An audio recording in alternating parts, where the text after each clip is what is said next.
Hello, everybody. Welcome to the Pipeline Podcast, episode 135. I am joined once again by the one, the amazing, the fabulous, the fantabulous. Is that a word? Probably not. Matt from Superhero Nexus. Welcome back, my friend. How's it going? Yo. How's it good? Yeah, good. Thanks for inviting me on. Talk about the surprise GOAT of the year. The surprise GOAT of the year. Those are always fun. I feel like there's always one each year that like no one knows about going in, and then it comes out and it's like, oh, like Puss in Boots was a couple years ago, like Everything Everywhere All at Once. Yeah. Did last year have one? I feel like last year had to have like had like a secret. I can't remember what. There was one. There had to have been one. There had to have been, yeah. Maybe Wicked. Like Wicked, like was like a big thing, but I feel like Romulus. That was it. I think Romulus was Romulus. Yeah, because like Alien was kind of out of the big franchise wheel for a couple years, and that came in. It's like, welcome back, guys. Hello. Yeah, Alien Covenant was terrible. Like, I'm a big Alien head, but I think I didn't like Romulus, but that was the big thing, I reckon. But this was like, I did not expect it to be the top hot ticket. It's like seeing people saying that it's like sold out in showings in America and stuff like that. So good. It's good. Like this is like kind of what we're fighting for in this kind of like the current stage of like, you know, movie going and stuff like that. Like I feel like I have a conversation once a week where like people are like, why don't you make original movies? It's like, well, you don't go. And this is finally one that's like, you went. Thank God. It's doing well. It's being successful. You need to have those original movies for then they can make the new franchises that will have 10 sequels or whatever. Exactly. Yeah, people are saying it's like, I've seen people say like, this is what happens when you make the original movies good. I'm like, they have been good. Like I go to cinema like at least once a week because I've got like an unlimited card. Yeah. So it's like you can go as much as you want, pretty much, life permitting. And it's like there's so many movies out, but this is kind of. But then again, this has got Michael B. Jordan in it. It's got Haley Steinfeld. It's Ryan Coogler and the cast as well. It's all just good. I mean. I tried to stay away from the trailers as well. Good. So that might be why I wasn't that hyped. I try and avoid it because it just gives so much away. And the trailer for this spoiled it. But I think people are just connecting with it because obviously the last two Black Panthers were fantastic. Yeah. Even like I think he did the impossible with Wakanda Forever. And I think a lot of people just want to see a Ryan Coogler movie. Like Creed 3 as well was great. So it's good seeing people go to movies. Go. Don't just stream it at home. Yeah. It's so hard too because like I have the same thing. Like I have my like real thing where I could go every day if I had the time, right? And it's just the thing is I don't. So like there'll be weeks on end I don't go. Like I'm paying for it monthly, but like you're wasting that money. But it's like getting out to the theater and like we'll obviously talk about the action movie a bit later, but like it is really cool to see everyone being like, oh yeah, this is like pure cinema. Like this is the cinema experience. And I kind of agree. Like seeing all these people kind of come together and like celebrate such a profound and inspirational story. It's really, really cool to see. And just performances that are just off the chain is really fun as well. It's unique as well. I was just like, my jaw dropped throughout. I was like, this is just such, because I'm a big horror fan. Sure. And like, I've seen so many vampires. Like we have Nosferatu. I saw in January. A Secret Twilight Head as well. So I've been rewatching Buffy, and this was such a nice original take on the vampire. I like the whole kind of like I'm not sure what the term is, but like the mythology of different cultures. Like I think it'd be like the African like mythology that you saw in like Lovecraft Country and part of like American Gods. It's just that's what we want to see. We want to see different takes on. I think that's why, like, Prey did so well as well with Predator. Like, people want to see different cultures explored. Sure. And yeah, it's just really good. Yeah, and no, people I'm just connecting with it as well. Yeah, no, I'm super excited to dive in a little bit later. But no, we're gonna get the show started. Since the last time you've been on, and again, you were on. I think it was July was the last time you were on for Deadpool and Wolverine, right? That's it. Yeah. About a year. And since then, we've started the show with Creator Spotlight, which is to shine on my various guests, to get to know them, ask them a couple questions. And I was really excited to actually have you on since I launched this, because a lot of the people I have on, they're content creators, they make videos, they do all these things. And obviously you also do that. But what I think is a little bit different is you are an editor, right? That's kind of what you primarily do. Yeah. It's kind of like, it's kind of moving more into like the script writing phase at the moment. So like when I had my own channel, it'd be like, as you know, you write your script, you've got to edit it, and it's the whole thing. So yeah, with Heavy Spoilers, I pretty much do like almost everything. So it's a weird mixture, but yeah, like it's more. I've done a lot of scripts this year on stuff like Nosferatu. Got The Matrix Reloaded. Revolutions. We did recently. Helping on Last of Us. And yeah, just a few other things in the pipeline, like more classic movies. We're finding that we really enjoy making the classic movie breakdowns, which I think are just so much fun, like to revisit classics, like great memories as well, because it's like you said, it's the cinema experience. So like talking about like fond memories of seeing movies with your family, like doing like Batman and Robin. Like the movie sucks ass, but it's so much fun to re-look at it and look at these movies, like Superman example as well we did. And it's really fun to just go back and look at the Easter eggs and break it down like it's a movie that's just come out in the cinema, like we would with any other kind of MCU or comic book movie. And yeah, it's just a lot of fun to revisit the classics, because they're classics for a reason, and they're so good to talk about and reassess and find things that are nice and be positive about, even if I didn't particularly like the last of the Matrix movies. But yeah, a lot of editing, a lot of writing. Sure. And like I would say, like, anyone can come up on here and like record a video and post it onto YouTube. Like, like any old person can do it. We're doing this right now, not putting much work into it. I think what you do, and so many people that are writers and are editors, I almost feel like they are the foundation of the YouTube community, the foundation that not a lot of people think about or talk about. Like I think like so many people would just like kind of look at the creator and be like, oh yeah, they're the one that edited it, or they're the one that wrote it, and blah blah blah. Do you find a difference from like the person that writes and edits to the person that actually like sits in front of the camera and actually like produces the content? I would say I'm not really an on-camera kind of guy. I kind of prefer being kind of behind the scenes. I'd say not producing, but not producing it, but like making the DNA for it to go to YouTube. I mean, so many people sit there and watch it kind of like, you got YouTube Premium where you can just lock your screen and listen to it. I mean, I'm guilty of that, but I like to kind of just push things forward.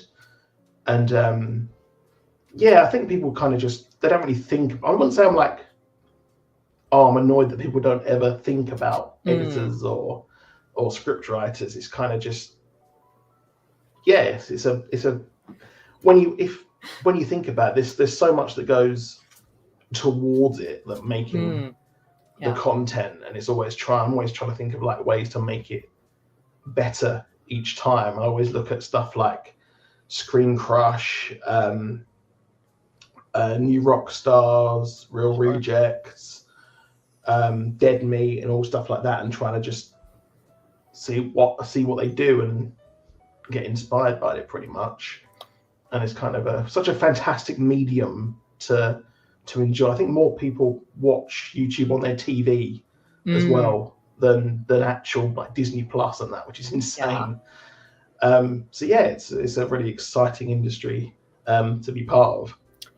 Yeah, and I feel like you're right. Like I think YouTube is getting bigger and bigger as these last couple years, especially, and it's interesting because like there's more eyes on these kind of channels as ever, but also there's less because there are so many channels, so many people doing not the exact same thing, but like the same genre of kind of videos and kind of content and stuff like that.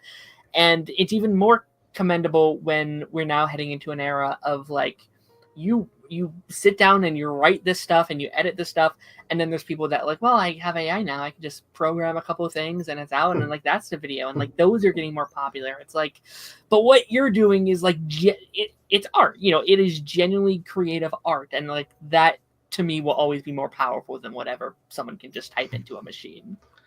Yeah, I mean, I'm quite vocal on Twitter about being anti-AI. Yeah. I mean, I like to try out like OpenAI and I think it was DeepSeek and all that.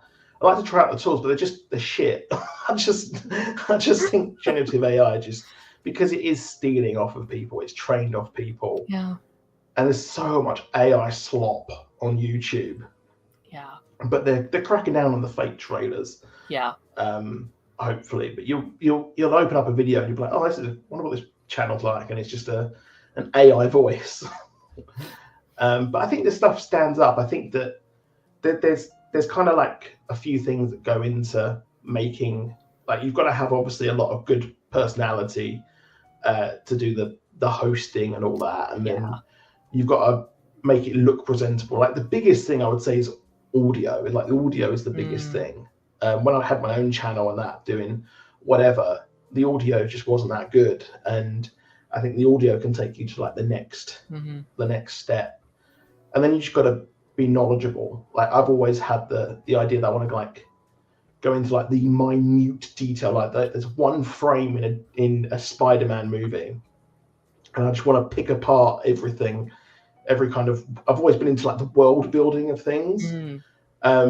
I know there was a lot of things with House of Dragon. People didn't like the Daemon stuff, but I was like, oh, this is world building. This is kind of, but yeah, I get lost in the sauce a couple of times with that.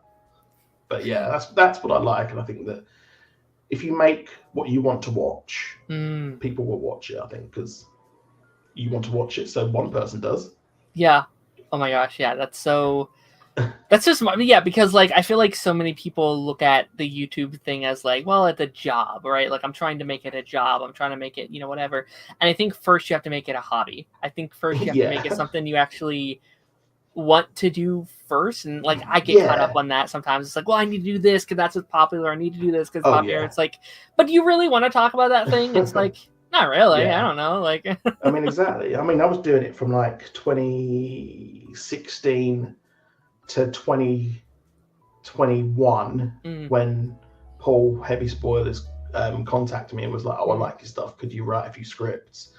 Then from 2022 onwards I was working full-time for him, but like I would be getting in at like do a midnight showing of say Thor Ragnarok, get home and make a huge video and then go to bed at like 5.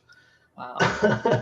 But you've got to kind of just you've got to make it because you want to make it. If you I've stopped making my own content because I just ran out of the time. I was making stuff and I was like, can I be bothered? And that comes across on the screen. I mean, the audience is so smart. They'll know exactly if you're just phoning it in, and it's they'll be like, that was crap. And I always think like every time you make a video, that'll be one person who's interested in it. And it takes you, it's such like a short medium of people wanting to watch you. You have to like hook them in. So if you're just bored or doing something, or you're not putting the effort in, then people won't want to watch you. It's such a hard thing to break into. It's like one of the most impossible, like the hardest thing in the world, I would say. It is really tough because I feel like with like at least with other professions, like I'm not saying any of the other like creative professions are easy, but like I feel like most of those industries, there's at least someone that will take your talent, right? If it's like, if you're singing, you can find a bar to go sing at, you know, if you're, you know, whatever, like you can find those outlets. YouTube, you have to have the like very specific like calculations. Like it has to be the exact, and so much of it really is just luck. It is just like the algorithm said, hey, this is the video we're bringing off today, so here you go. And it's like, all right, you know, and you know, I was talking about on like another show recently, like the like TikTok of it all has really frustrated me in some ways, because I have so many friends that put like in the effort every single day. They're making great content, they're doing all these things, and then you have like a TikTok that's just like Family Guy clips or whatever, and that get millions of views. And it's like, what about all the creators that are putting in all the effort? It's like, oh yeah, it's so frustrating, because I would be like, I would work from like 8 till 5, come home, go to the gym, make a video, work all night till like midnight, and then wake up in the morning, so it's got 11 views, and you're like, and then one comment saying you're shit. Yeah. You're just like, but you're just like, you're happy with the video and that. But yeah, it is, unfortunately, it is luck. It is persistence. Yeah, it's just, it's so hard as well, because you've got to be timely as well. So like, for example, you're doing like Andor. If you wanted to do an hour-long video of Andor, you've got to like have it up straight away, like after it drops. But yeah, it's just, and then it's just, yeah, it's so hard. It's like a full-time job, but you can't make it your full-time job until you're doing really well, but you can't do well until you're making it. Oh my gosh. Like you have to put in the amount of hours, but you don't see the success of it, if ever. So you have to have that like blind faith of like, well, I hope these hours are worth something someday, you know. And it's like, well, you've done it for so long, you haven't found success yet, but maybe you will tomorrow. Tomorrow might be the day it happens. So it's so interesting. I found a lot of success in lockdown, because I quit for like a year. And then I started making kind of more and more things during lockdown, because obviously we're like sod all to do. I was playing Fortnite, and then that was it. Like, what else are you gonna do? So I started making more, and I was just chasing it, and I was just making stuff non-stop, and it's just luck, like you said. But I think as long as you put like all your effort into it, like, you don't need to make like an hour-long video. You could just make something that's concise and well, as long as it's well produced, I say, is where it comes along. Because you don't necessarily have to be like the big YouTuber with hundreds and thousands of views. Someone might contact you and want to hire you for something, or you could put through a show reel and work with someone like What Culture, for example. But yes, it is luck, unfortunately. It's like you said, you could go to a bar and just sing, or you could just rent like a theater, like a small theater, and do your own play. But yeah, this is just like, yes, you can put it up there, but you've got to watch. Exactly. Yeah. And I also wanted to ask you, like, I'm always very interested to talk to like the parents that come on the show. Like, that's always a perspective on media that I'm very interested in. You have 2 kids, right? One or two? Just one. Just one. Definitely locked forever. Just one. Okay. Just one, so once you became a father, and obviously this show about like movies and like TV and stuff, did your perspective on media change after that? Like, do you view those kind of mediums differently now that you brought in someone into this world, kind of thing? I wouldn't say change, but I watched so much kids TV. It's ridiculous. But we watch. It's interesting watching, because he's obviously watching like Coco Melon and all that crap. But now he's really into Sonic, and like, for example, at the Easter weekend we watched the Mario movie 3 times. Just obsessed with Mario and Sonic. So that's fun. It becomes quite fun, because you get to see. He's always taking like toys from my room, and he's like, "Oh, who's this?" and asking me questions. So yeah, it's kind of fun, like passing down the absolutely useless knowledge of how many Spider-Men there are and things like that. But yeah, it is fun. I get more chance to watch the kids movies, which you look a bit weird going to if you're an older man during the day. So Yeah, I mean, it's yeah. Yeah, like that's something I always ask the parents that like come on here because I'm always fascinated, like the things that we pass on to kids. Because like I no kids whatsoever, nothing like that in the future. But it's like that's like the one part of parenthood that like excites me of like, oh, I can show my kid all these things that I grew up on that are important to me. Like, do you have any of those kind of things that you're either excited to or you maybe already have shown to them? I think I'm excited to show him like the MCU to watch that through from the That'd be fun. Me and my well fiance now we're so excited to show him, like we're like his mind's gonna explode when he sees the Thanos snap and things like that. So yeah, it's exciting to show him that. I want to watch all of the Sonic movies, not just the bit with Tails. Like he's weird. He'll want to watch just bits of movies. So like we took him to cinema to see Sonic 3 and he loved it. Absolutely loved it. Took him to see Minecraft and he hated it. So but he likes bits of movies. So we watch a lot of like he'll be like want to watch the start of the Mario movie. So it's gonna be nice to like watch it all. I'm excited to show him the Spider-Verse movies as well. Oh yeah. Because he's obsessed with the Spidey and Friends on Disney Plus, which the singer from Fall Out Boy does the song. So I actually listen to that at the gym sometimes. It's a banger. But yeah, I think the MCU is the one I want to show him for the first time. That's gonna be like the best rewatch of all time. That'll be really fun. Yeah. Are you going to wait a year in between Infinity War and Endgame just to make him torture like you did? Well, we joked for a long time. It's like, do we do it in chronological order or do we do it in phase order? Like Star Wars, it's like when I was younger, it was like the prequels no one liked the prequels, and you're like, do you show them like A New Hope or do you show Phantom Menace first? Yeah. But yeah, I think waiting a year would be pretty funny to. That would be funny. Like, where's the next one, Dad? Gotta wait, just like we did. Show him the stream of that art that they did, try and show the name and show him all like the teases, and that would be quite funny. Oh yeah, just like give them a year of like theorizing what's going to happen. Like, don't look it up, don't know anything. Like that year. Probably the most fun I've had as like a nerd of like that year of theorizing, like, okay, how are they gonna bring them back? What how are they gonna beat them? They're gonna do that. Yeah. Like, it was that, and like when No Way Home had that hype of like the trailer and all the leaks and that, you were like, yes, that was fun. That era was just so much. 100%. But we're gonna be jumping into a couple of news stories this week. There's a couple of things that had come out.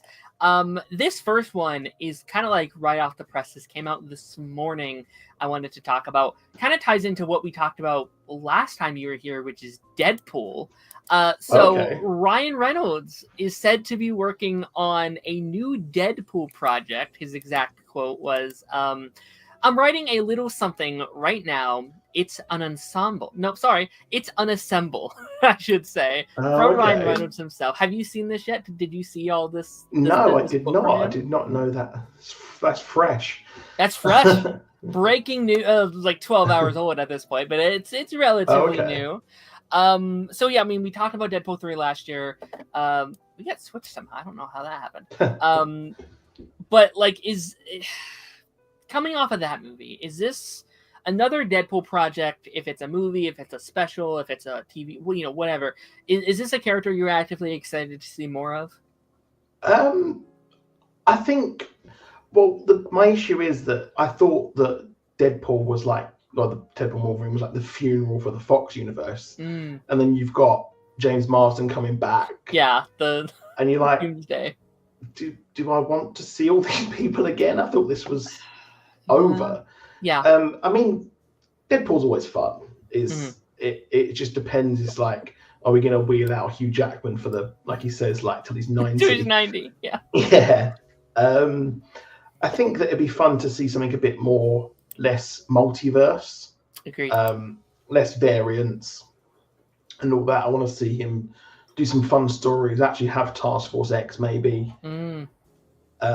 Maybe work with the new X-Men whenever they announce whatever they're doing with that. Yeah. I think I'm excited to just what he can produce, basically. Because every time I think I'm tired of Ryan Reynolds, I watch a new Ryan Reynolds movie. I'm like, oh, okay, that's actually quite pretty cool. fun. Yeah. Yeah. I think I'm over it, but I'm not. Yeah, I'm curious about this and just like what it is, because like to me this doesn't scream Deadpool 4. Like I don't read this and be like, oh yes, he means Deadpool 4. To me this is screaming like maybe a special, maybe a little short, maybe a little something. Last time he teased something, it was like that like Christmas commercial he had around the holiday season for like I think it was like a charity, right? So it's like, okay, it could be something like that. Him like teasing the like ensemble / assemble thing, I was like, maybe this is some kind of like team up, some kind of special, some kind of like, yeah, it does sound like a team up. Yeah, I mean, I it won't happen, but I'm still have my fingers crossed. Maybe we can get like a Deadpool Spider-Man-esque something or whatever. Maybe it's set up for one of these Avengers movies. Like maybe it's like something like, because that's an Earth we haven't touched on yet. Like it seems like Doomsday is going to be a lot of like Fantastic Four Earth, X-Men Earth main timeline. So maybe this could be like a project in between Doomsday and Secret Wars, like something maybe bringing their Earth stuff in. I don't know. Maybe you could like tie the gaps a little bit on like a Disney Plus special or something. I don't know. Like I'll be curious to see what this means. I would like to see some more Disney Plus specials, because obviously the Guardians Christmas one was great. Werewolf by Night was fantastic, and Disney's just like, we've gotten the keys. All of that. Where's all this like special? Well, there is a Punisher special. The Punisher one happening. Yeah. Who knows when that's coming? But yeah, I think a bridge the gap, or like a prologue to thing, because they never really use like their comic medium ideas that much. They don't do like the issue zeros for this. They've got their streaming, but it'd be fun to just have something a bit different. But yeah, I think having a primer for whatever is coming, because it's just, they've announced like they've got their Doomsday, and that like I think Robert Downey Jr. is going to be the Doom for the like Fantastic Four, the movie, and you're just like, okay, well, who is any of this? Like, what is this Earth? We've never seen it.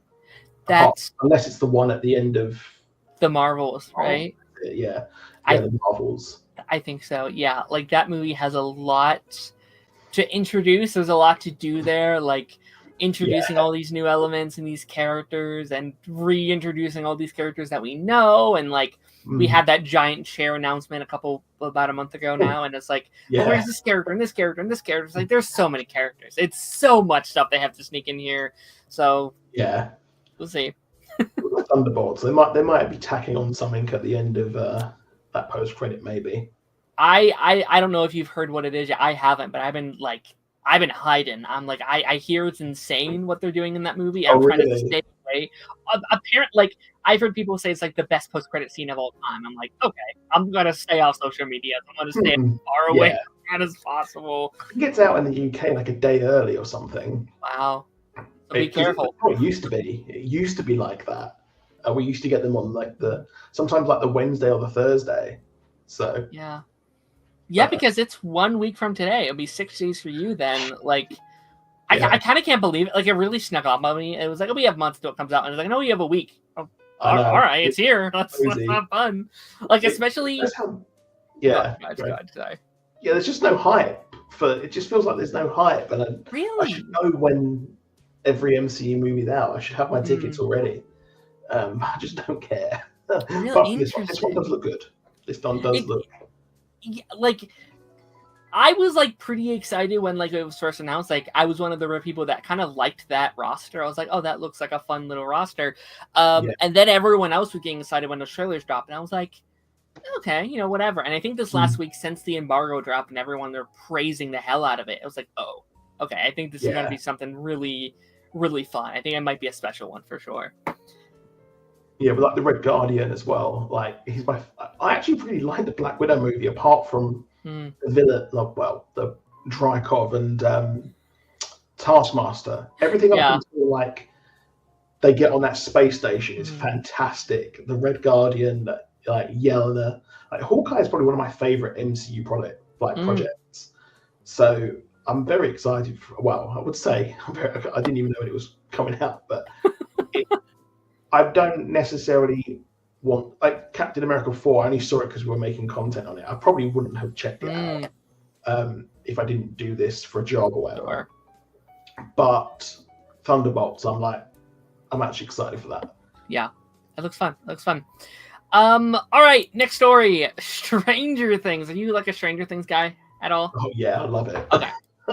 So, Stranger Things Tales from 85 is described as a Saturday morning cartoon. So, this was announced like almost a year ago that they were working on what we heard at the time was an anime for Stranger, like a spin-off anime.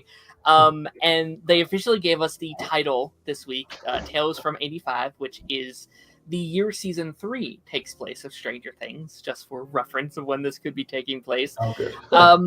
So we get the final season later this year. I think later this year, unless it gets pushed. Like, you know, they had like that play that they had put on. There's a lot of these kind of spin-off-y type things that they've been teasing. So I almost saw that. I almost saw it in London. We saw Back to the Future instead. Very fun. Will see the play. Is this something you'd be interested in, like an animated Stranger Things spin-off? Is that something that you'd be interested in? Oh yeah.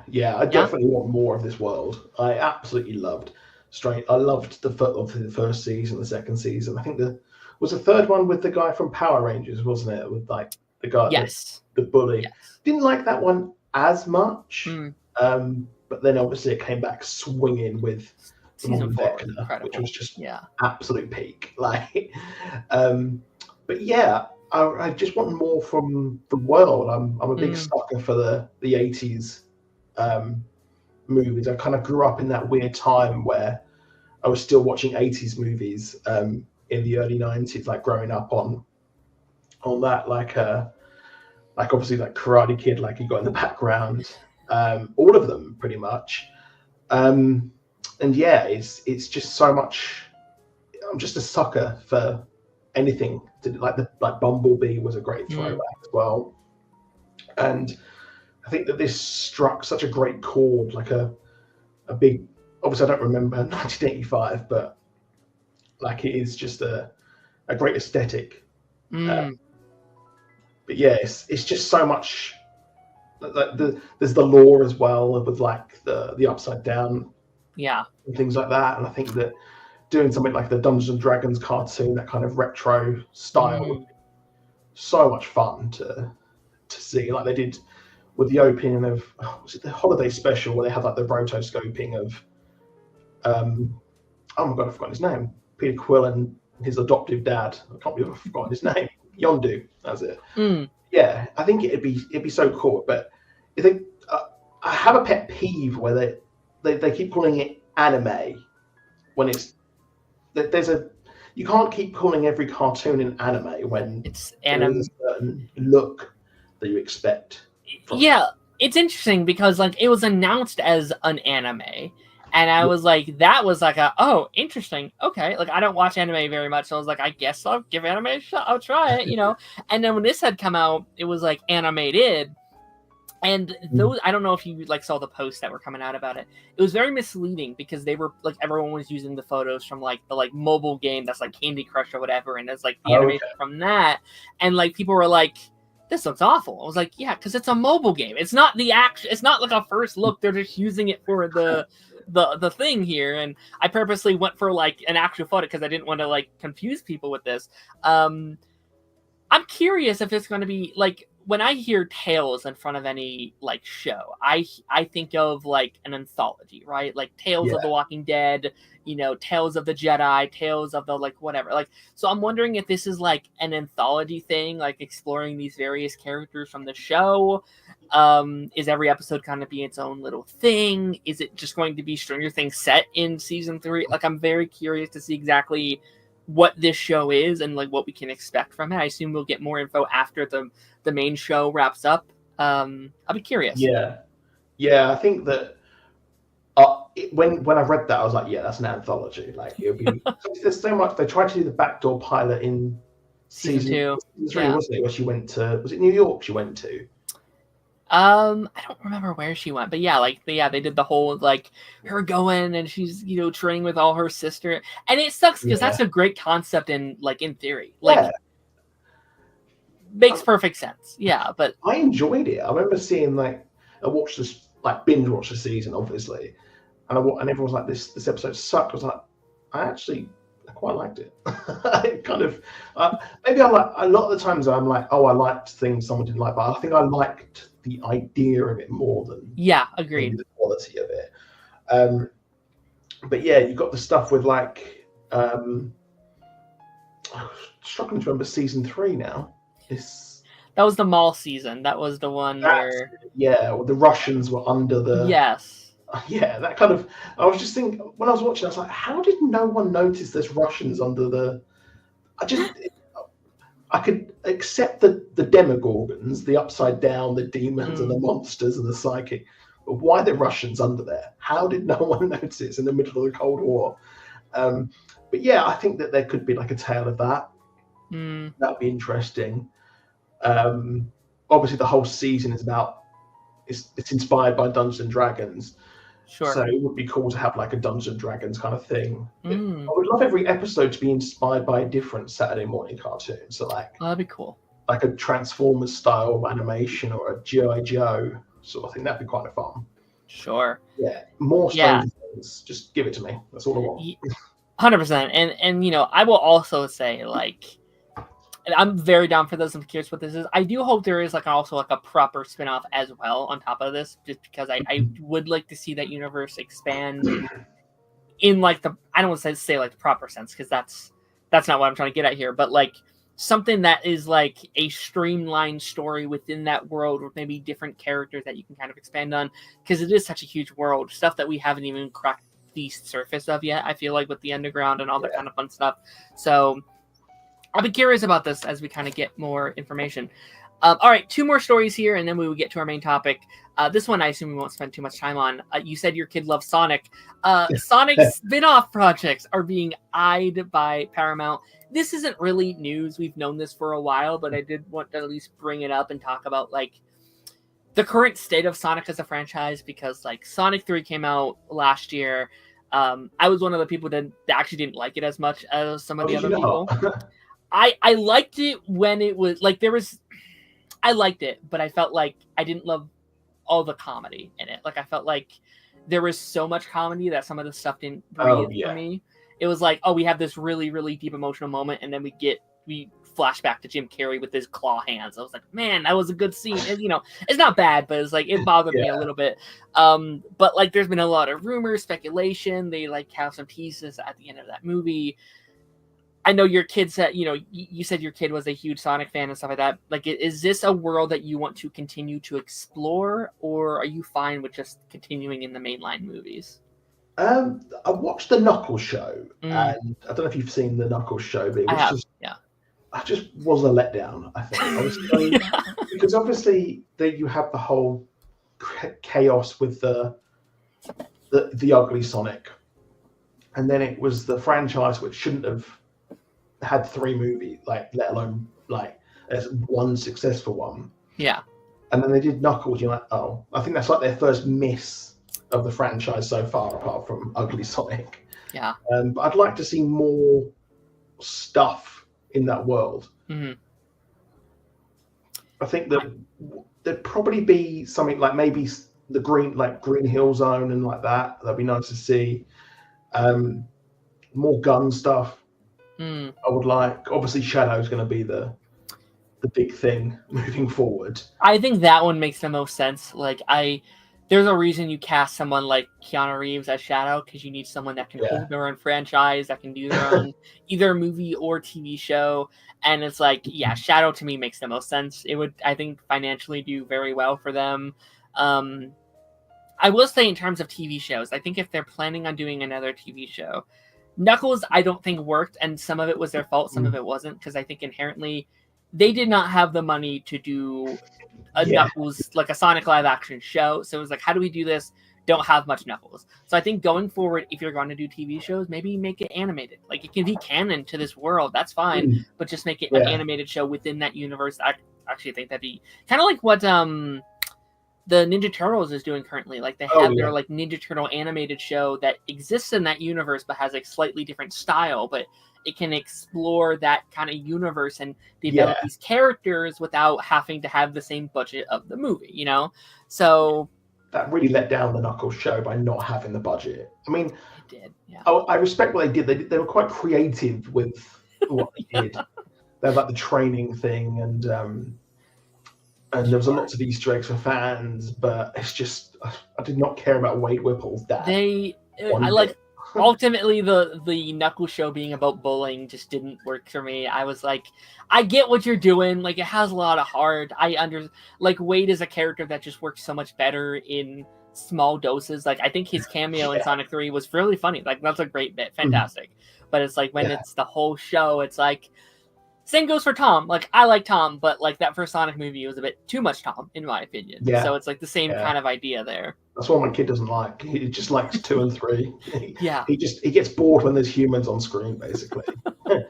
Sometimes he's like, can you just fast forward? Well, if it's a movie watch, he's like, can you just fast forward to Sonic? Seeing some more. Like I'm a big Sonic fan. I've played almost all of the games, like all the classic ones. Yeah. I bought him Sonic Colors recently because it was on sale on Steam.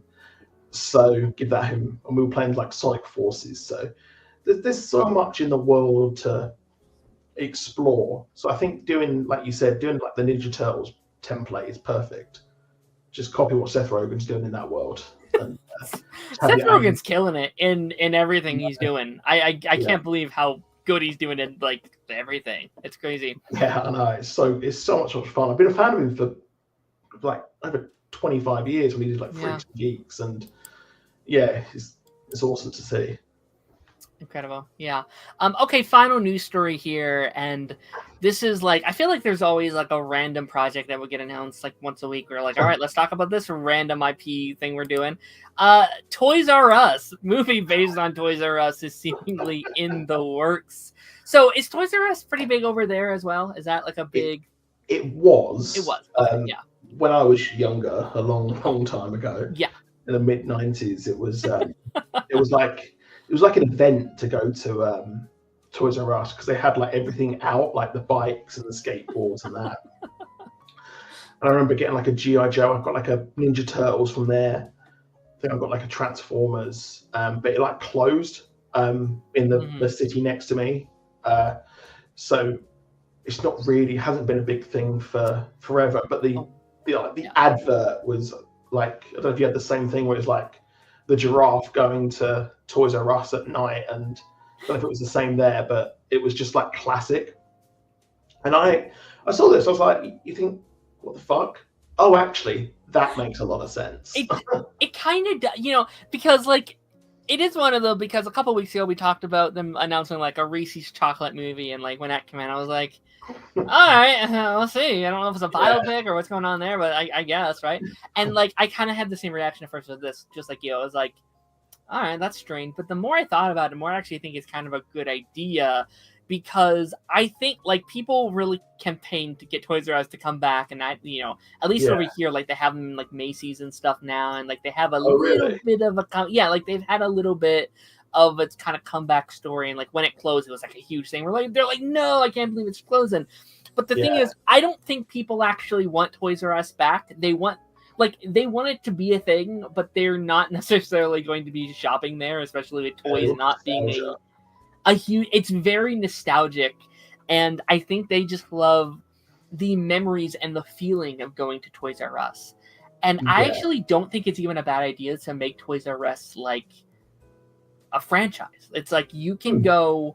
It's almost like you can go to Toys R Us a couple times a year and get that feeling of nostalgia and that feeling of freedom and fun. I think if they can somehow bottle the feeling of what it was like going to Toys R Us as a kid and translate that into a movie, could be very cool. And again, I don't know what kind of movie this is. Like they've described it as a very like Barbie, very kind of like Night of the Museum, kind of like that kind of feeling of like using these things, these franchises in a Pulp Fiction way, right? So it's like if you can kind of like I don't even know what the movie's called. Like, there was a movie in like the early 2000s. It was about like it was called like Mr. Something in his toy shop or something. It's like it's a toy shop that like came to life or something. Yeah, that rings a bell.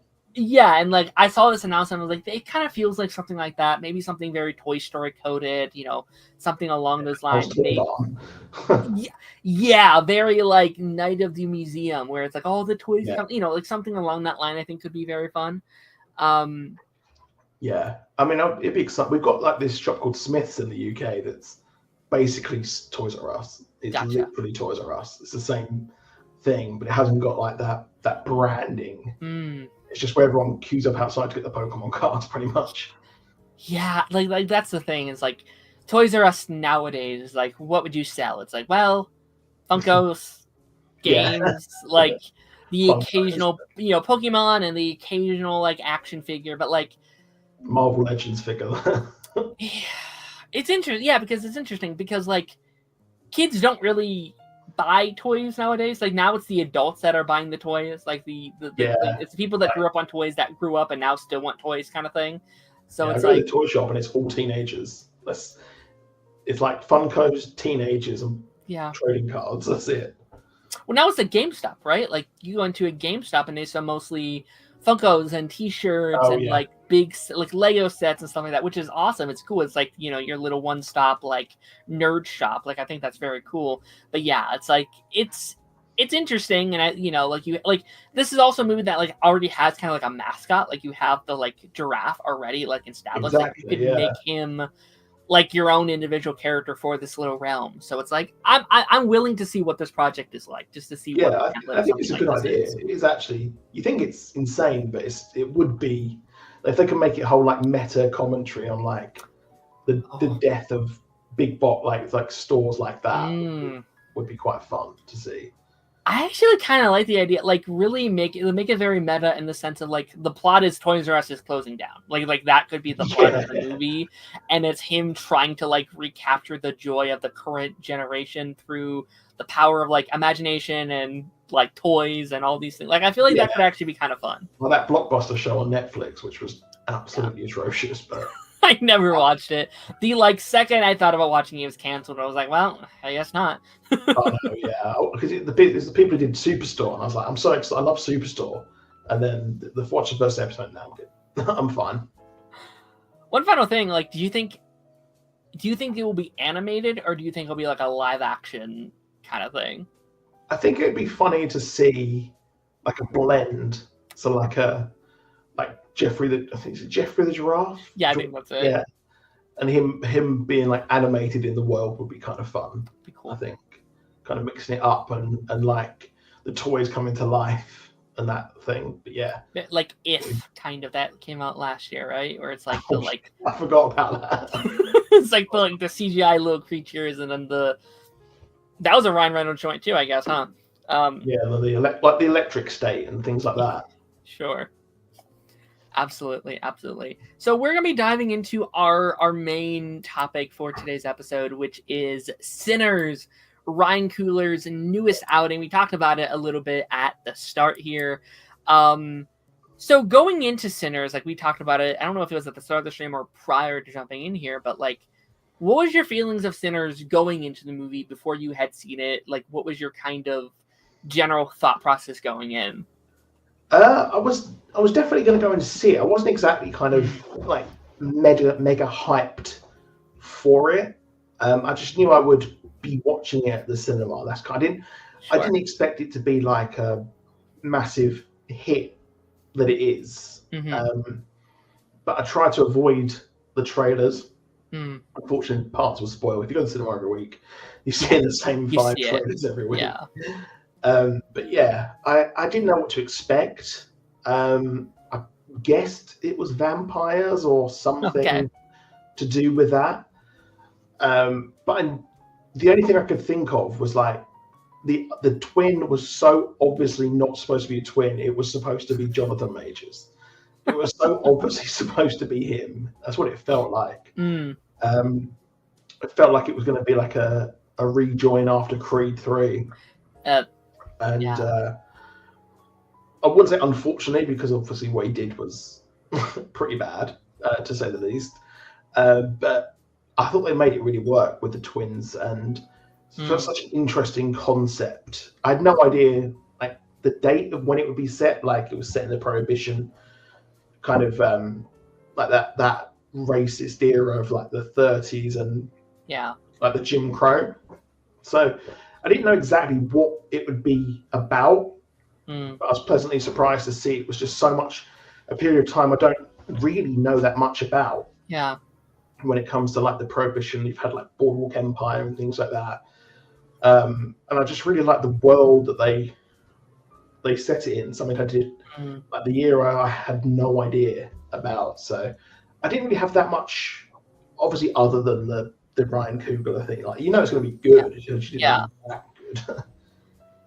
Yeah, like going in, like I wasn't sure if this was when I was going to see it, just because like I don't watch a lot of like scary movies or horror movies. Like vampire isn't a genre that I'm going to constantly. But I think like there was an energy around this movie, especially as it was kind of approaching, and like when the stuff had come out, and like people are saying this is like a masterpiece. Like people are saying this is like a 10 out of 10, and like people started to say like, hey, this might be one of the best movies of all time. And I was like, whoa, okay. Like when you start hearing that kind of stuff, it was a very similar experience with Godzilla -1, right? Like I wasn't going to see that movie. I didn't like Godzilla that much, but when that many people are saying it's that good, it's like, I guess I'm going. I guess I have to see how good this movie actually is. I will say, I wish the trailers didn't reveal as much as they did, because especially you wait the whole time for parts to happen, and I was like, I just know what's going to happen to two of these characters, and you just like, wish I didn't know. Yeah, like especially the like Haley Steinfeld thing, where it's like she was in the plot but she wasn't for a while. It's like, okay, so she's gonna have to join this crew of people, and like something's gonna have to happen to her. And like the like moment, spoilers I guess, but like the like moment where she's like, I'm gonna go out, talk to them. I was like, God damn it, all right, it's happening. Here we go. Like I was thinking like, I know she's turned, but is she already a vampire? Or like You're right. When she turned up at the train station, I was like, what is are it yet? you? Yeah, I was like, what is this? Are you already a vampire and you can go out in the sun? I was like, so it kind of ruined it a little bit, because I was just trying to like in my head being like, what the fuck's going on? Yeah, like the bit, because like when she shows up at the party, at first I'm like, oh, it's going to be the thing where she's already the vampire and that's how she gets everybody, because she was letting, I was like, okay, that would make sense. But like, oh no, she isn't. Now she's going to be the vampire, which was the right move, I think. Like I'm glad we got to like get attached to that character prior to what ultimately happens to her.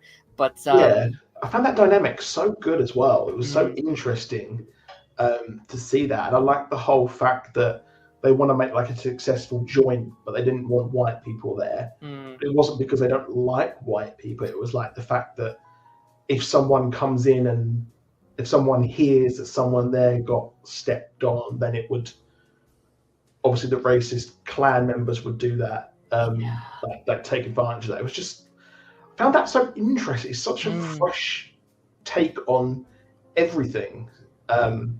I found it was just, as a history buff as well, I found it really interesting. And like that's even a thing like nowadays. Like obviously I can't relate to like the black culture of it all, but like in like the gay space, like that's still a thing of like, well, we want spaces for just people that can feel safe in these areas where they don't have to be around the people that might, make them uncomfortable or make them not feel safe and stuff like that. So like that was a bit of like, oh yeah, I it's really kind of cool to see that aspect of the story. Like speaking of the whole twins thing, like I didn't know about the Michael B. Jordan thing at first, so going into it, like obviously I knew he was in the movie, I didn't know he was both characters.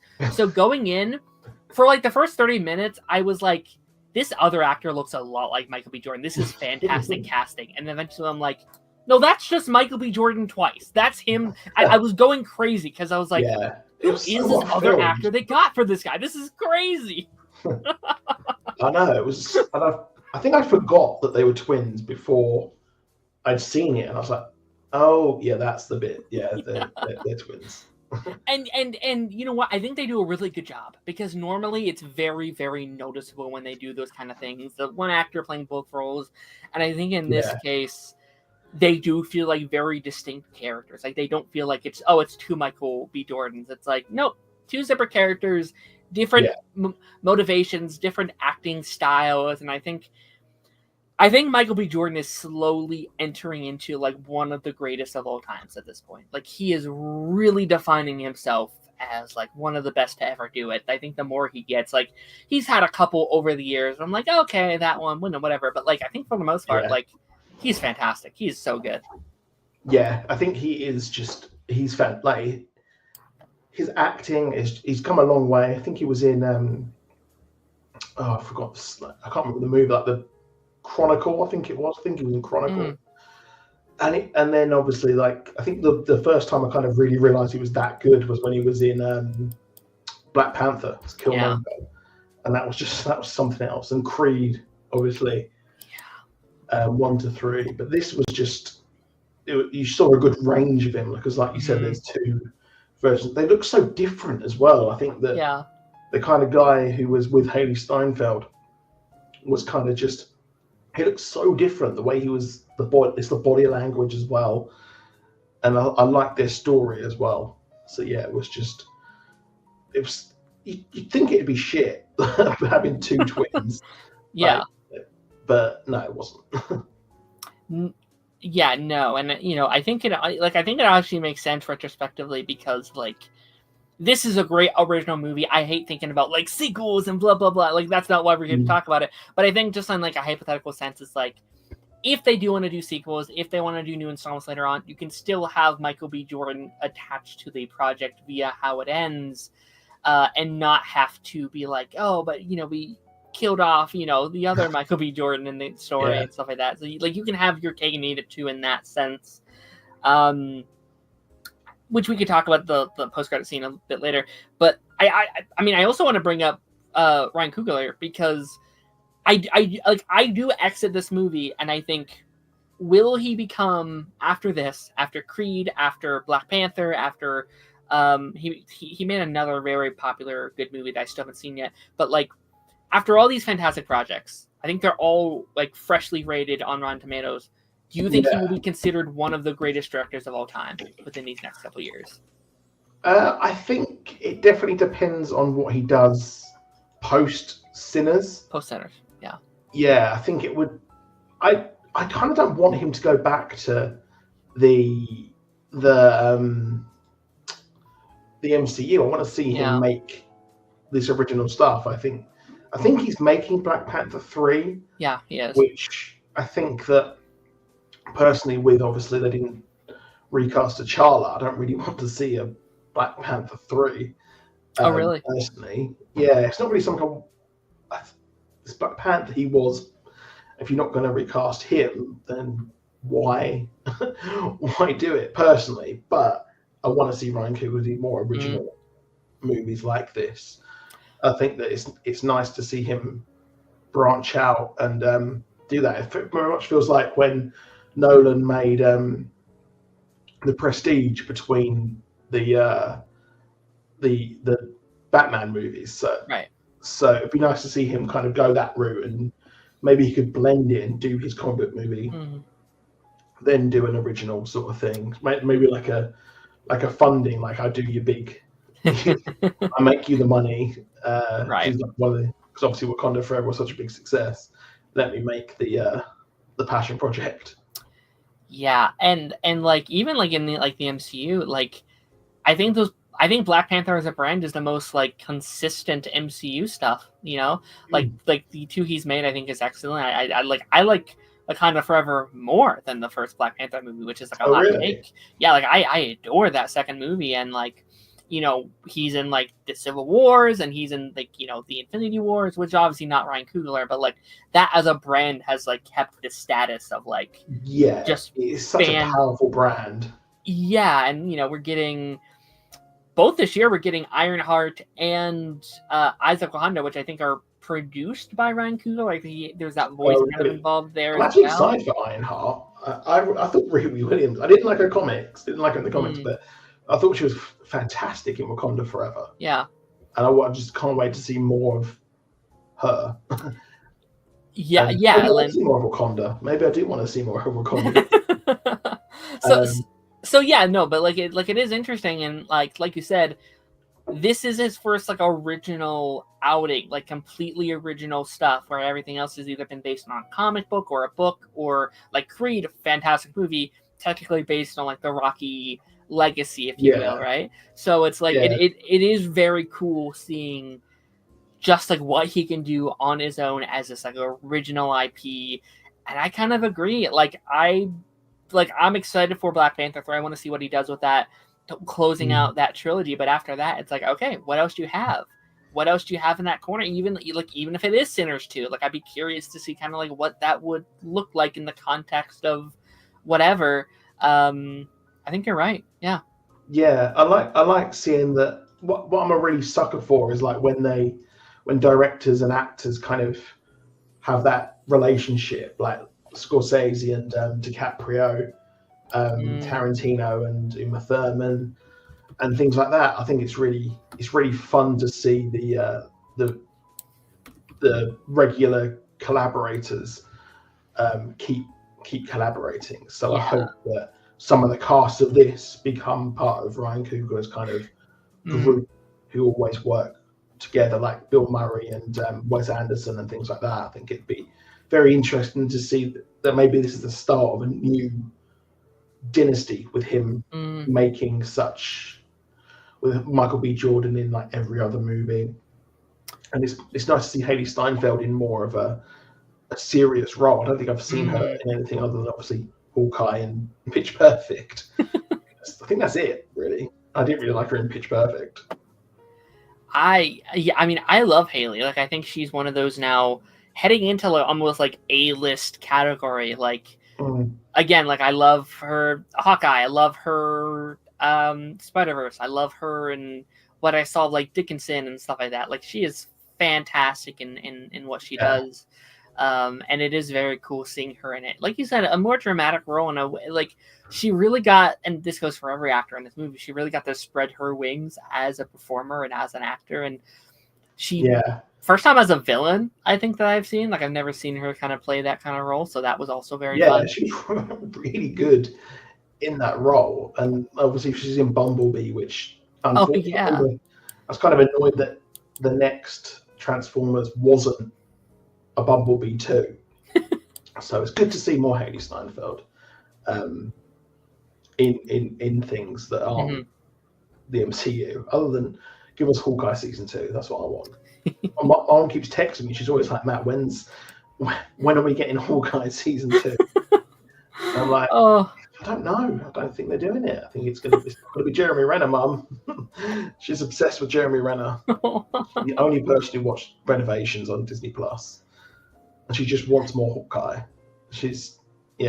But that's my dad with the like 2017 Power Rangers. Like, every couple years he's like, so when's the next 2017 Power Rangers movie coming out? I was like, Dad, it's not happening. I'm so sorry. I love that. I actually love that.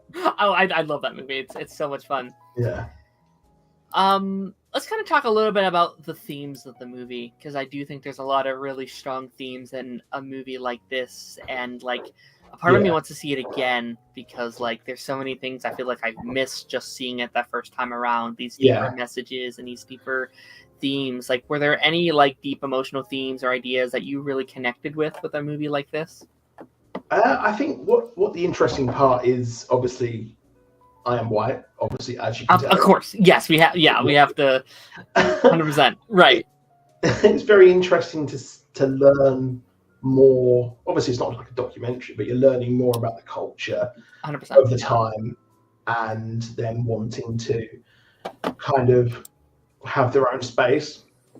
And obviously, you had, I think it's Jack O'Connell played Remick, and him coming in and wanting to take their music. I thought that was so bloody clever. Yeah. And you've got someone wanting to, obviously, I think it was Elvis around, not that time, but like similar era, when he took on the blues and made it his own thing. Somewhat controversial, but apparently had blessing or whatever. But I think that taking what they wanted was great, and then even willing to not get all the money. So they had like those plantation vouchers. They're willing to take less money, even if it means having their own space there. But then they need to have the white person come in and spend the money as well to kind of give them the money so they can have what they want, and then it's taking it and diluting it. It's just really, really well written. And I think that Remick as well, he's Irish, so you had at the time a lot of Irish immigrants coming over, and you have their own Irish music, and obviously with the UK, Ireland as well, you have that whole thing where a lot of people didn't see Irish as white people. You had like in the UK, it would have like no blacks, whites, or dogs on pub signs. So I find that such an interesting thing there as well. They've got the Irish dynamic of him when they play. It cracked me up when they started playing that song, that pick something. But there's so many layers to it as well, with the Irish having their land taken, like he says at the end. The your God came over and like the men and that, yeah. So even at the end, you were like, but he's had his life taken, and you've got these two things where he wants to make everyone the same because then everyone will be happy, whereas the Duke joint just wants to be its own thing, and people come along. It's just, there's so much depth to the movie, which it's one of those ones where as you talk about it more, you discover more things that were like, oh, that's actually really clever the way they've done it. Yeah, like I thought like the element of the movie that was so interesting is like, yeah, like you have this very diverse story and these characters that are just trying to find their individuality in a world that doesn't want them to have that. And I think having vampires be the villain of that, like these creatures that will literally take what is yours and corrupt it. And I thought the elements of like, well, you won't have to hide anymore. Like you won't have to let these people win. If you join us, you'll be the one taking from them. And it's like, like even just like me as a white guy watching, I was like, I understand like that point of view of like how that can be a temptation in the setting that they've placed us in. And I know it's kind of like a little criticism from people where it's like, it takes too long getting into the movie and blah, blah, blah. But I almost think that's like the strength of the movie is it does take so long. They spend like 50, almost an hour, right, of like building to this refugee that we find ourselves in at the end of the movie, collecting the cast of the character, setting its tone, setting the vibe, setting the dynamic that we will be playing through. I like that we are literally seeing them build the foundation of where they're going to have to stay in once this attack does happen. And I think that is like one of the strongest points of a movie like this is like slowly setting everything, every little tiny piece up to make this kind of perfect story to where that third act is like, okay, now it's the vampire movie. Now it's the movie you saw in the trailer kind of stuff, which was really fun. Yeah. I saw Ryan Coogler said he wanted it to be like the Metallica song One. And I don't know if you've heard that song, but it has a very melodic beat. It's very slow, and then it gets into the double drums, gets into the chugging of the guitars, very heavy at the end. And this is the same kind of way. And I saw that quote before I went into the movie. And there's a bit at the end where, not near the end, but when it starts getting into like you said, what the trailer showed, and it has that a similar riff to One. And I thought that was just great the way they've done it. And I thought that as well, the history part of it was interesting as well, because you had the Civil War, you had the slavery kind of abolished, but then you had Jim Crow laws, you had the Reconstruction era, where you had the South. You just think that, oh, the Civil War's over, everyone's going to be equal, but then you have the white people kind of get themselves into the power, into the positions, then slightly have the sundown towns and things like that. And I thought that was just really interesting, kind of, if you think about that in this, that they can only have their nightlife, they can only have that's all they've got, which is really interesting. And I think that there's a lot to do. I kind of feel limited as a white British person, that there's not a lot there's gonna be things obviously I've missed from it. Like when I watched the show Atlanta, I'd go onto Reddit and there's so many things I was just like, I did not understand that. I did not realize that was a thing in Black culture. I did not know that existed. It's just so nice to we go on about like diversity, don't we? People say woke and things like that, but I think that this is how it should be. I think that it's so interesting to see these different cultures, and that, like, you see the Choctaw of that as well, which made me laugh. They just dipped straight away. They saw the robes and like, yeah, this racist can just do whatever. We're gonna leave them to deal with it. But yeah, it's just such a very cultural movie, and yeah, I just thought it was really great. It's very different. I know people say like they want original movie. This was original. Original. It's a lot like from oh my god, I forgot the name. From Dusk Till Dawn. That's it. It's basically the same movie. There's like a whole hour at the start, and then vampires for like the last half hour. Sure. I've seen people kind of brag on this, then it is that, but if you've seen that movie, this is so much different. It's completely different. I mean, I like both, but yeah, this one, I like the whole thing with the music where he's playing the blues and then the thing lifts. You can see a lot of his, like Ryan Coogler's way of showing ancestors, like in the start of the first Black Panther as well. And my jaw dropped the minute the guy started playing the electric guitar and you see the different pitches. That might be the best sequence in the movie that I thought was so, because like it was so such a jarring sequence, a scene that like at first I was like, what is happening? This is fantastic. Yeah. But I think the way that they use music as like a medium and as they use it as its own individual character in this movie, and how people connect with it and how music lets them escape into a world that, you know, like this is a world that doesn't exactly want them, and that's a world that they can kind of escape into. That is so powerful. And that young performer that plays Sammy, I don't know the actor's name, but this is his first project ever. Like this is his first acting gig ever. I believe. Fantastic, kills it. I hope this jet starts his career in his music world and also his acting work, because he is really, really good. He does such a good job. And he actually learned to play the blues as well. Like you could tell that it felt effortless. And I love the story of I think it's Delroy Lindo who plays the guy they pick up at the train station. And I just thought it was so much fun. And then you see the emotion in his face when he talks about the guy who, like his mate who got killed, and because he money stolen. Money. Yeah, just like the raw emotion that they show is just like something else. It's just so ridiculously good. Yeah, and it does such a service to the story once characters are on the line. Like this is a story about consequences, and you know, like when characters start dropping, you really care about every single one of these characters, and like and you know, like what they're going through. Like the friend that was like at the door and then went to go, you know, to relieve himself, and he comes back like that was the character. I was like, no, he was such a cool character, and seeing that trust that they like this friend of theirs that they have to like break off the trust with, because it's like, we want to believe you, we really, really do, but we don't. You're off. There's something different about you. Something weird. Why are you asking to come in? Yeah.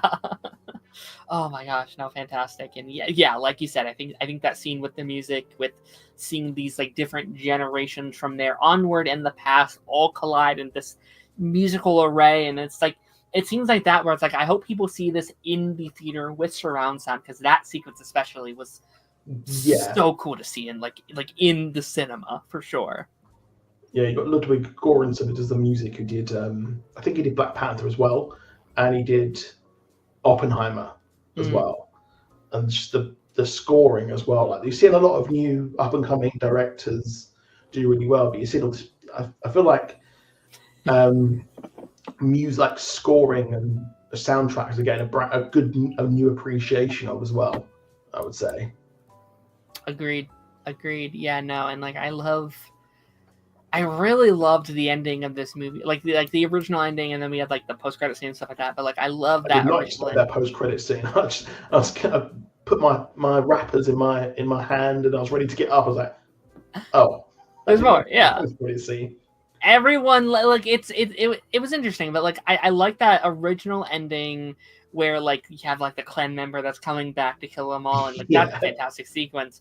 But I like love I that. didn't like at first I thought I had missed a big narrative piece of like what's going on with like the like lover kind of like dying like early in the movie, and like there's that line that she says is like there's someone I need to get there, someone that we both need to meet. I was like, what's that about? I feel like I missed a big piece of the puzzle. Yeah, And then it happens. I'm like, oh, his whole character starts to make a lot more sense, and his journey makes so yeah. much more sense. I feel like that was a bit underbaked. That when he I goes would to agree with that. her Yeah, like, I think it was a shop or cafe or something, and I think that when he said like, "Oh, baby's outside," I think I wish they'd had a bit more explanation for that earlier on than, and sure. then, but the way they revealed it did impact. But I think I'd appreciate it more throughout the movie. Sure, a little. It's yeah, because it's interesting because on one hand, yeah, some of it feels a little underbaked, and you have to be like, oh my gosh, okay, that's what it means.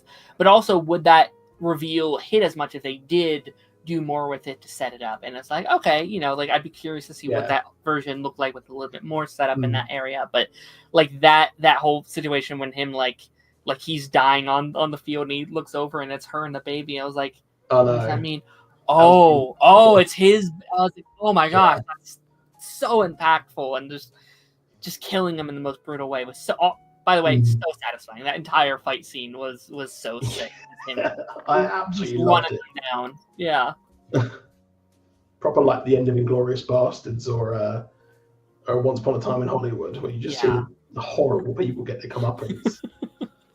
No, absolutely, and also that twist, which I should have seen coming way sooner, but like the whole thing of like, yeah, like they set you up, like this was all part of their thing. I'm like, God damn it, it makes perfect sense. Like Yeah. I should have known, but somehow I didn't put the pieces together that that's what they were going to be doing, and it's like it adds to their theory of like, well, if you join us, you could stop them easily. Like this would never Yeah. bother you again. It's like I don't Yeah, know, because like. like the clan's not there anymore, but then you see the clan robes, and it's kind of like something's happening.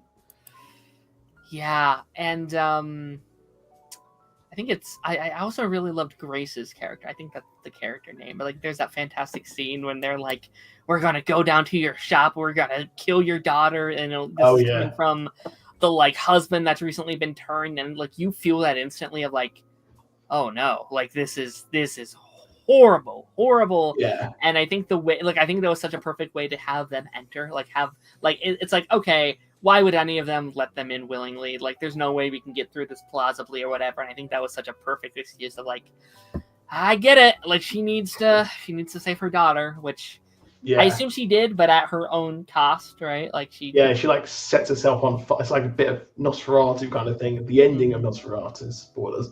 But yeah, it's. I thought it was really good. A lot of people were like, "What the fuck? Why did you do that?" But it's like she was so like, "Oh shit." It's all right. There we go. Yeah, my lights set off. They turn off at a certain time. But yeah, as a parent, I'm like, yeah, you do you. You save her.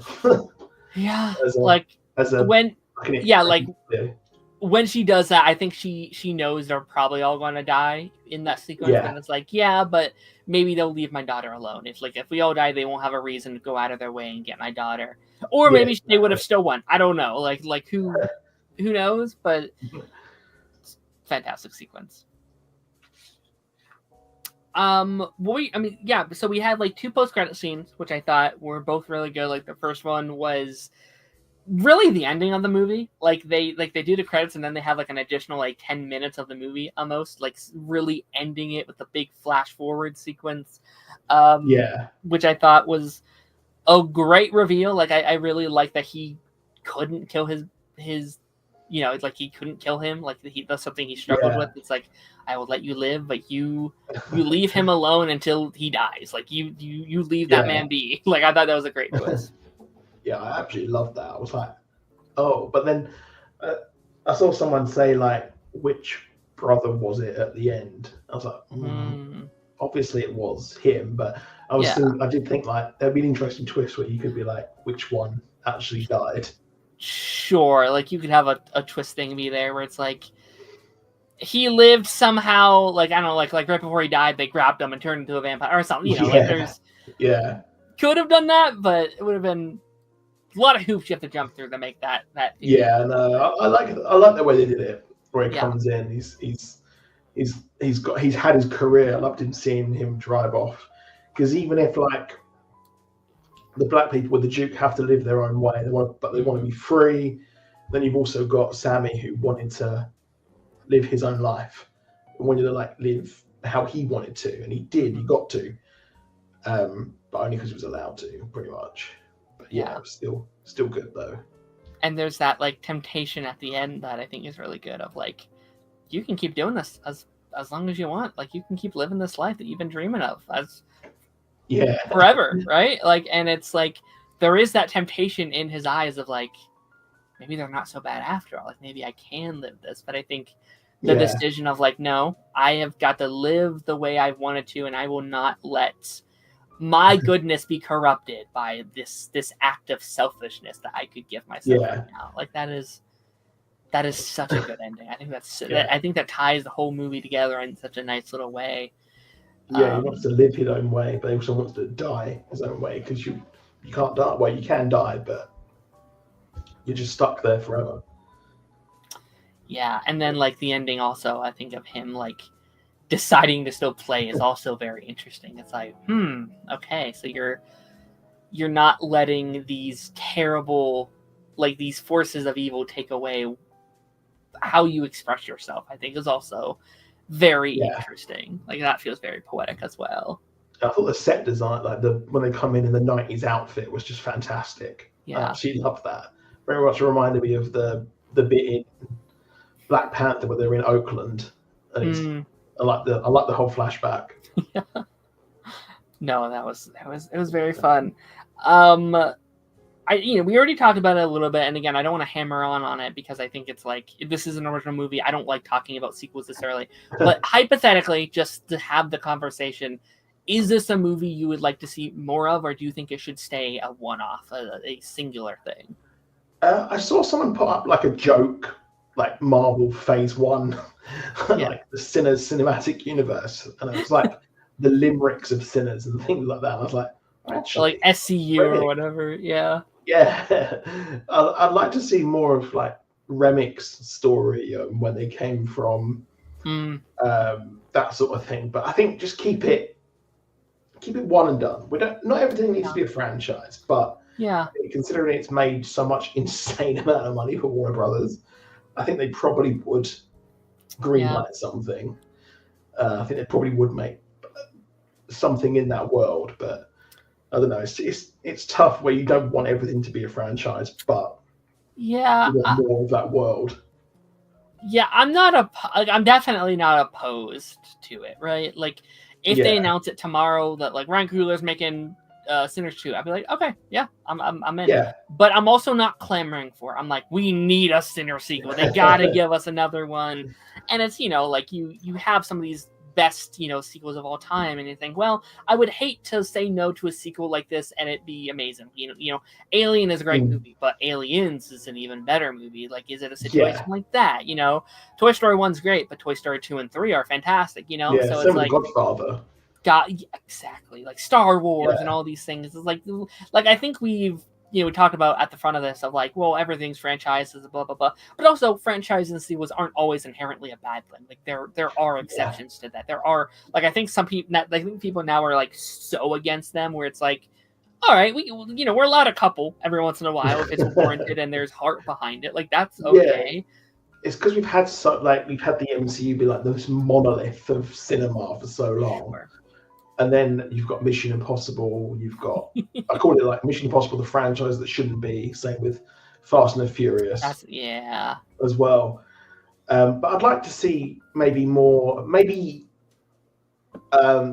of this time period, but not in this world or connected to this. Maybe like a a 1930s kind of Brian Coogler movie, maybe Cool. Like an Al Capone movie, something like that would be good. But yeah, I think I'm not like I need it. I would be interested to see if they do another one, but it's going to happen. It does feel like they're definitely going to make another one. Yeah, it's like, and like to be fair, like I'm so happy with the success this year because like I think Warner Brothers needs it right now. Like they desperately need it. Like Minecraft's doing very well right now. Sinners is doing well. And if Superman does well, like it could end up being one of the more successful years for Warner Brothers in a long time. They've needed it. They lost Nolan with Oppenheimer, and that made $1 billion almost. I think pretty much. But yeah, it seems like Warner Brothers are having a silently good year. Like I expected Minecraft to do well. A lot of people were like, "This is going to be like it's fucking Minecraft. It's like the biggest game in the world. Like it transcends age." But yeah, this is definitely a surprise, I would say. Yeah, no, for sure. And it is like it's also very frustrating because like David Zaslav is going to be up in his corner being like, "Look what I did! Look how I've made them profitable." It's like, not you, buddy. Just your IP that you happen to own now. Like, none of this was you. I think that it's a lot of the times it kind of reinforces bad ideas. Where they take the wrong idea, like Barbenheimer, they take the wrong idea from it. But I think that you just need to invest in filmmakers. Pretty much, you need to invest in them. But like I said, like there's so many original movies that people don't go and see. Yeah. So, but I think it's just a shame that there's not. But then again, it is a lot of time. You've got to drive to the cinema. You've got to pay the £16 if you don't have which is a lot of money. Like £16, I think for an IMAX here it was £25 to see this. And it's just crazy. Like if you're a family of three, if you're a family of four, that's £200 almost to go to £100. Sorry, to go to the cinema, just to see the Minecraft movie. And I get it. Like there's so many people I know who always went to the cinema who just don't go anymore since COVID. They just stopped going, which is weird because there's so much good stuff that came out even during the pandemic. So, but it's good to see cinema win. I'm one of those people who's like not a snob when it comes to cinema. I want I was glad the Minions movie made so much money because I want it to survive. I see it as the only thing where trickle-down economics actually works, where like the MCU or like the Minecraft movie will make $1 billion, and then you get all the other stuff coming out in its wake. So yeah, I'm just glad it works. I want more people to go to the cinema. I don't know how my cinema makes money. There was like 4 people in there with me. I don't know where these people are going to see these movies, but yeah. The Minecraft thing was like left me in a very weird like mental spot when it came to movies because it's like I'm so glad people are having a good time. I'm so glad that people are like enjoying themselves and all that stuff. But it's like, are these the kind of movies that are going to be the ones to do well? Like movies that to me feel like, and again, if anyone enjoyed it, I'm so glad they did. But like to me felt very like brain rot coded, very much like I actually really enjoyed it. Really? Okay, good. Yeah. Like I don't want to take it away from anybody. Oh like, I want like all my friends that enjoyed it. I love that for them. But it's like I didn't get a lot. But also I don't play Minecraft too, so that also probably played into it.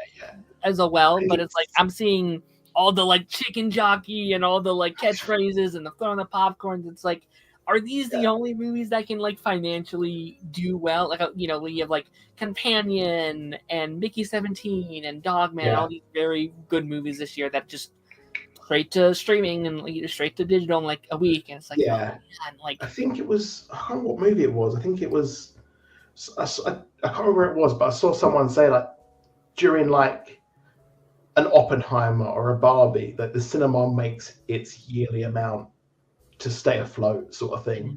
So if like with Minecraft, it was very much, I like the director's other work like Gentlemen Broncos and Napoleon Dynamite. There was so much, and obviously Nacho Libre, and there was so much in that I felt like I was getting a new one of those movies by stealth. So that's why I enjoyed it. I mean, the plot was dog shit. The movie made no sense. You could Sure. see where they'd spliced out what's his name, Steve's plot for Jack Black to play the role. Yeah. And you had the absurdity in it, but it's like the Five Nights at Freddy's movie. There was so much I liked in that, but the movie sucked. But I was entertained. So sure. And you know, like, again, I don't want to take it away from anybody. Like, this is going to be a lot of people's like generational movie. Like, you know, this is going to be like this generation's like Space Jam, where it's like, I love Space Jam. Like, that is like a defining movie of my childhood and stuff like that. Well, that's 5 times at the cinema. Like, yeah, there's a lot of bad movies that I grew up on that, like, if they had come out now, I'd probably be like, well, this is rubbish, blah, blah, blah. But it's like, that's going to be people's favorite movie for the next 15 years. Like, people are going to remember that theater experience that them and their friends saw Minecraft. The chicken jockey hype moment. Yeah, and you know, like, unfortunately, that's their end game moment of, like, their singular theater experience in high school or in middle school with their friends and stuff like that. It's like, okay, and you know what, like, how many people came out of Endgame and said, hey, and now I want to make movies because I want to make magic like that was. Like that was a huge moment for so many people. And if that's their moment, I'm like, you know what? Hell yeah. That's amazing. That's incredible. I'm so happy. Yeah, if it keeps the cinemas afloat, keeps the concessions, it's buying all the popcorn to throw at the... Well, maybe don't throw it because let's keep the popcorn inside their containers. Let's leave the chickens at home. Let's, like, even cheer a little bit, but let's maybe jump around and that, like, but just it's so annoying when you've got the broom on the carpet. It's just, it sucks. Just come on, let's just draw it back that bit. Yeah, like Gentle Minions was funny. That wasn't the kids either. Like, if these were the children, I could be like, okay, whatever. These are like the adults and the like 19-year-olds that are doing this. It's like, y'all should know better, guys. Come on. Yeah, like, jump around, but just like respect the workers. That's what I say. Agreed. Cameron in the comments said Ryan Coogler needs to go to the DCU. I would not be opposed to it. But I kind of agree. Like, I wait a couple years. Let him get a couple of those original movies out first. Let him get Black Panther 3 out. Is there a character you would like to see him direct if he went over there? I would like to see a Mr. Terrific movie. I think he would do it justice. That would be a good one. I'd like to see. I think he could really do justice to a proper like an original JSA, like a 40s JSA. Oh. Because I need that. Just give us. Give me the Justice. Just give me the Justice Society, please. I want a Justice, because obviously we had it teased in Stargirl.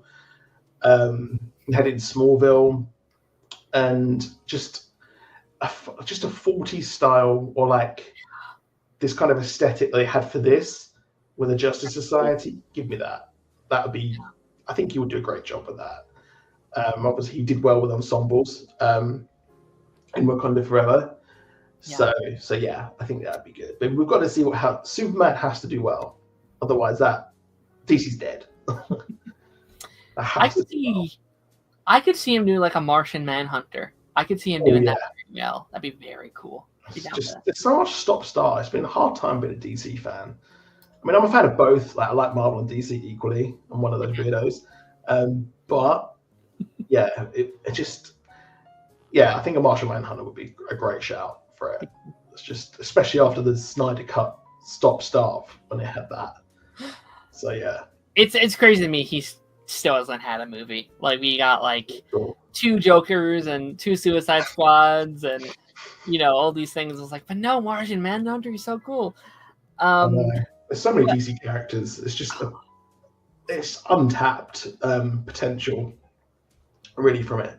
But it's just crazy that there's a Superman, like, there's no Superman movie that's done well since the 70s. Obviously, you had like Man of Steel wasn't. I think it did well at the box office, but I wouldn't say Man of Steel was like, yeah, this is like the Spider-Man, like the MCU Spider-Man, or like the beloved Tobey Maguire ones. Very controversial. It was a very controversial movie. I mean, I liked it. Yeah. I liked it. I liked Superman Returns. So yeah. I don't know if I'm the best judge, but yeah, it just hasn't. I just want Superman. He's just such a great character. When people say he's boring, you're like, it's not boring. Nope. It's not boring. He's just not been done well. Yeah. But yeah, there's just so much DC that you can do with it. But yeah, I just want my Justice Society movie because that's like one of the first DC comics I read. And yeah, it would just be fantastic to have that finally. But Superman has to do well. I've got a weird feeling about Superman. I don't know. I've got a bad vibe from the trailers. I'm not saying it's bad, but I'm worried, to say the least. But it's James Gunn, so I didn't like Creature Commandos that much, so I didn't either. I mean, I liked it, but I think it should have been better. It should have been longer. It needed more time. It needed a bit. If you had like a case of the week, I think. I thought it'd be like a Task Force X on a different mission each week.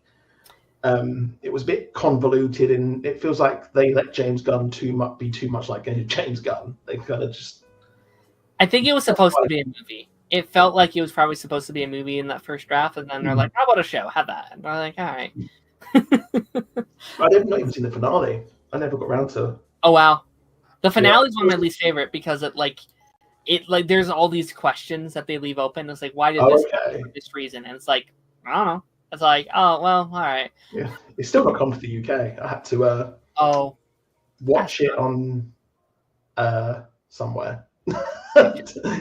Yeah, we don't get any. We got Peacemaker like a year later. That sucks. They need to fix that like proper quick. Like especially for the DC stuff. It's like that's what I say. My theory is that DC has failed because they're just not. I don't know how it is in any other country, but it's so hard to watch DC stuff in the UK. I mean, I've only just got Superman and Lois, the final season, about a month ago. I think there's something else we didn't get. Well, I think to watch Harley Quinn, the animated series, it's impossible to watch. I don't think we got the final season of Stargirl anywhere. It'll be on like some random TV channel that doesn't have an on-demand service. But yeah, like for example, my kid, he watches Disney Plus. He watches all Marvel. Where is he going to find? We watch Batwheels once in a blue moon. Yeah, but there's nothing really to watch. But yeah, let's hope Superman does well and we can get Ryan Coogler in the DCU at some point. But like I said, I hope it has the Nolan where he can kind of do in between. Agreed. But thank you for being here. I mean, do you have any kind of final thoughts on Sinners? I know we kind of went off on like a different tangent there, but like, do you have any kind of like final thoughts, things we haven't mentioned, things that you would want to mention before we wrap this up? No, I think I've pretty much covered everything. I think it's just great to see Ryan Coogler win. It's great to see cinema win, I'd say. Yeah. I'm very much team cinema as a cinema. whole. Yeah, no, I 100% agree. Like, I think that's the biggest takeaway out of a movie like this is like, go support it for the people that are like, where's our original movies?